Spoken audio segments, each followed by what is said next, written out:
Hi, my name is Kate, and I am on week 34 of long COVID. I usually film from bed, but I don't usually film horizontal. So today's video is all about crashes. So what's going on? So in many ways, I've been doing really well. On Friday, I had a follow-up appointment with my pulmonologist and respiratory team up at Dartmouth-Hitchcock. I had my pulmonary function test, my 6-minute walk test, and I did phenomenally. Like the amount of strength gained in my respiratory muscles, the, how many more meters I was able to walk in my 6-minute walk test, all phenomenal. The team, everyone, me included, were so excited. And then I got home on Friday and I was tired, and I rested the rest of the day. Pretty normal. And then Saturday I felt really good. Still mostly stayed in bed and got good rest because I wanted to get ready for Sunday morning, which is go time for me. But was able to sit up and write a sermon and no problems. And then I woke up Sunday morning and I felt like I had been hit by a truck. On my Garmin body battery, I had 30 spoons, which is not enough to do 2 church services. But I thought, okay, I bet I can pull this off. I'll just, sit extra and whatnot. So I get to my first service and I am not walking upright and straight, even with my cane. Before the service, I had to lie down in the sacristy, our robing room, just to try to get my heart rate under control. One of my church leaders had to drive me to my second service. My husband had to come and pick me up and take me home after the second one. And I got through the services with the help and support of wonderful folks.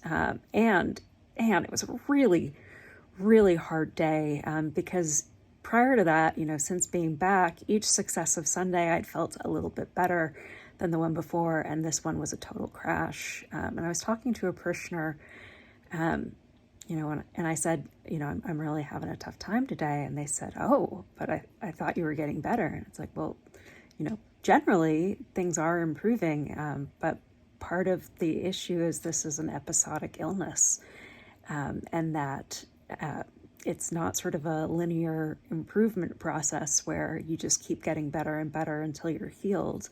Unfortunately, part of long COVID is sometimes you're doing really well and sometimes you're not. And some things are in your control and some aren't. So with crashes, it's really easy to blame yourself. Like, oh my gosh, if only I had, done a better job with pacing and recovery. And if I had known, then I would have done this differently. And very quickly it becomes, oh my gosh, I've failed at managing my illness. When really, we do the best we can with the information we have. And part of having an illness that involves post-exertional symptom exacerbation. Wait, no, I'm making stuff up. Post-exertional symptom exacerbation. Good Lord, brain fog.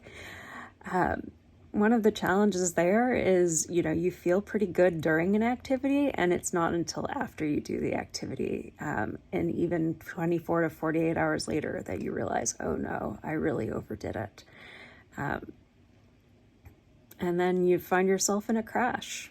So I have been pretty much in bed since Sunday, with a little bit of getting up to eat dinner and whatnot.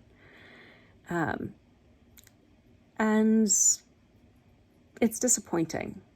And it's worth naming that because the feelings are real. And this is part of long COVID. It is difficult to pace when you don't know how big your silverware drawer for your spoons are on any given day.